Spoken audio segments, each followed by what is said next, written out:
ನಮಸ್ಕಾರ ಅರವಿಂದ್. ನಿಮ್ಮೆಲ್ಲರಿಗಿಂತನೂ ತುಂಬಾ senior most artist Dwarakish ಅವರು. ಹೌದು ಹೌದು. ಅಂತವ್ರನ್ನ ಕನ್ನಡದಲ್ಲಿ ಯಾರಾದ್ರೂ ಪ್ರಚಂಡವಾದ ಕೆಲಸ, ಸಾಹಸದ ಕೆಲಸ ಮಾಡೋರು ಯಾರಾದ್ರೂ ಇದ್ರೆ ಅವ್ರಿಗೆ ದ್ವಾರಕೀಶ್ ಅಂತ ಕರಿಬಹುದು. ಯಾಕೆಂದ್ರೆ ಒಬ್ಬ ಸಾಮಾನ್ಯ ನಟನಾಗಿ ಮನೆಯಲ್ಲಿ ಎಲ್ಲರ ಹತ್ರನು ಬಯಸ್ಕೊಂಡು ನಟ ಆಗಿದ್ದಲ್ದಲೆ ನಿರ್ಮಾಪಕನಾಗಿ, ನಿರ್ದೇಶಕನಾಗಿ ಪ್ರತಿ ರಂಗದಲ್ಲೂ ಸಹಿತ ಕೈ ಆಡಿಸಿದಂತ ಧೀಮಂತ ಯಾರಾದ್ರೂ ಇದ್ರೆ ಅದು ದ್ವಾರಕೀಶ್. ಅಷ್ಟೇ ಅಲ್ಲ, ಹೊಸ ಪ್ರತಿಭೆಗಳನ್ನ ಹುಡುಕಿ ತೆಗೆಯೋದ್ರಲ್ಲಿ ಸಿದ್ಧಹಸ್ತ. ಹೌದು.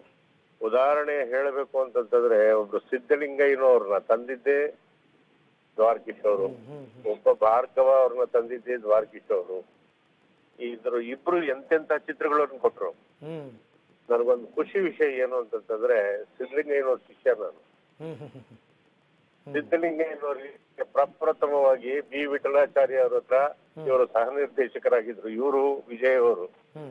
ಆಗ ದ್ವಾರಕೀಶ್ ಅಣ್ಣ ಹೋಗಿ, ನನ್ನ ಮುಂದಿನ ಪಿಕ್ಚರ್ಗೆ ನೀನೇ ನಿರ್ದೇಶಕ ಸಿದ್ಧಗಣ ತಗೋಂತ ಹೇಳಿ ಅಡ್ವಾನ್ಸ್ ಕೊಟ್ಟು ಹಾರ ಹಾಕಿ ಬಂದಿದ್ದೆ ಕಣೋ. ಅವತ್ತಿಂದ ಜೀವನದಲ್ಲಿ ಸಿದ್ಧಗಣ್ಣ ತಿರುಗಿ ನೋಡ್ಲೇ ಇಲ್ಲ. ಜೀವನದಲ್ಲಿ ಕಾಂಪ್ರಮೈಸು ಆಗ್ಲಿಲ್ಲ. ಅವನ್ ಏನ್ ಅಂದ್ಕೊಳ್ತಾನೋ ಅದನ್ನ ತೆಗಿಯೋನು, ಮಾಡೋನು, ಸಕ್ಸಸ್ ಆಗೋನು ಅಂತ ನನ್ನ ಹತ್ರ ದ್ವಾರಕೀಶ್ ಅಣ್ಣ ಹೇಳಿದ್ದೀನಿ, ಎಷ್ಟೋ ಸರಿ ಕೇಳಿದ್ದೀನಿ. ಹಂಗೆ ನಮ್ ಗುರುಗಳು ಕೆಲವು ಸತಿ ಮಾತಾಡ್ಬೇಕಾದ್ರೆ ನನ್ನ ಹತ್ರ, ದ್ವಾರಕಿ ಇಲ್ಲ ಅಂದಿದ್ರೆ ನಾನು ಸ್ವತಂತ್ರ ನಿರ್ದೇಶಕನಾಗಕ್ಕೆ ಆಗ್ತಿತ್ತೋ ಇರೋ ಕೊಡೋ ಅನ್ನೋ ಮಾತನ್ನು ಕೇಳಿದ್ದೀನಿ. ಹಂಗಾಗಿ ಒಳ್ಳೊಳ್ಳೆ ಪ್ರತಿಭೆಗಳನ್ನ ತರೋದ್ರಲ್ಲಿ ದ್ವಾರಕೀಶ್ ಅಣ್ಣ ಮಹಾನ್ ಸಿದ್ಧಹಸ್ತ ಅಂತ ಹೇಳ್ಬೇಕು. ಭಾರ್ಗವ ಅವರಷ್ಟೇ, ಕೆಲವು ಸತಿ ಮಾತಾಡ್ಬೇಕಾರೆ ಏನಾದ್ರು ಚೆನ್ನಾಗಿ ಮಾತಾಡಿದ್ರೆ ಅವರು ಪರೋಕ್ಷವಾಗಿ ಹೆಂಗ್ ಹೊಗಳೋರು ಅಂದ್ರೆ, ಎಷ್ಟಾಗ್ಲಿ ದೊಡ್ಡಣ್ಣ, ನೀನ್ ನಮ್ ಗರಡಿಯಿಂದ ಬಂದವನು, ಸಿದ್ಧಗಣ್ಣನ ಗರಡಿಯಿಂದ ಅಲ್ವಾ, ನಾನು ಸಿದ್ಧಗಣ್ಣನ ಗರಡಿಯಿಂದಾನೇ ಬಂದಿದ್ದು ಅನ್ನೋರು. ಇವೆಲ್ಲ ಒಂದು ಪದ್ಮಶ್ರೀಗಿಂತಲೂ ಮಿಗಿಲಾದ ಮಾತುಗಳು ಇವೆಲ್ಲ. ಖಂಡಿತ.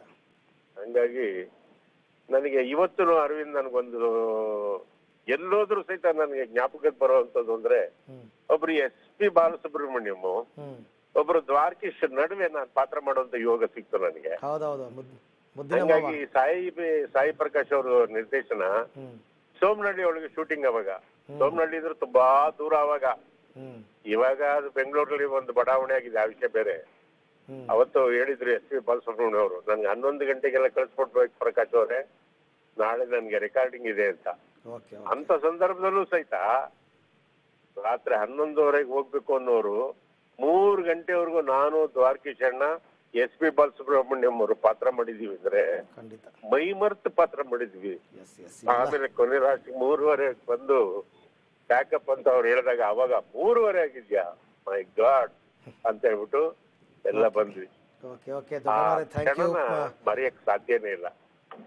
ಟೋಟಲಿ ಹೇಳೋದಾಯ್ತಂದ್ರೆ, ದ್ವಾರಕೀಶ್ ಅಣ್ಣವ್ರ ಆತ್ಮಕ್ಕೆ ಶಾಂತಿ ಸಿಗ್ಲಿ.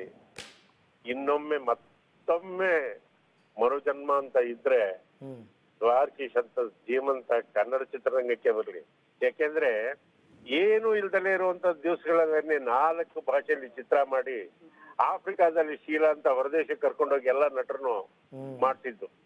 ಸೋಲು ಗೆಲುವು ಬೇರೆ, ಆದ್ರೆ ಸಿಂಗಪೂರ್ನಲ್ಲಿ ರಾಜಾಕುಳ್ಳ ಅಂತ ಪಿಕ್ಚರ್ ಮಾಡಿದಂತ ಪುಣ್ಯಾತ್ಮ, ಹಿಂದಿಯ ಶ್ರೇಷ್ಠ ಗಾಯಕರನ್ನೆಲ್ಲ ಕರ್ಕೊಂಡ್ಬಂದು ಕನ್ನಡ ಹಾಡನ್ನ ಆಡಿಸಿದಂತ ಧೀಮಂತ. ಅವ್ರ ಆತ್ಮಕ್ಕೆ ಶಾಂತಿ ಸಿಗ್ಲಿ ಅರವಿಂದ್, ಅವ್ರ ಆತ್ಮಕ್ಕೆ ಶಾಂತಿ ಸಿಗ್ಲಿ. ಓಕೆ ದೊಡ್ಡಣ್ಣ ಅವರೇ, ಥ್ಯಾಂಕ್ ಯು ಪಬ್ಲಿಕ್ ಟಿವಿ ಜೊತೆ ಮಾತನಾಡಿದ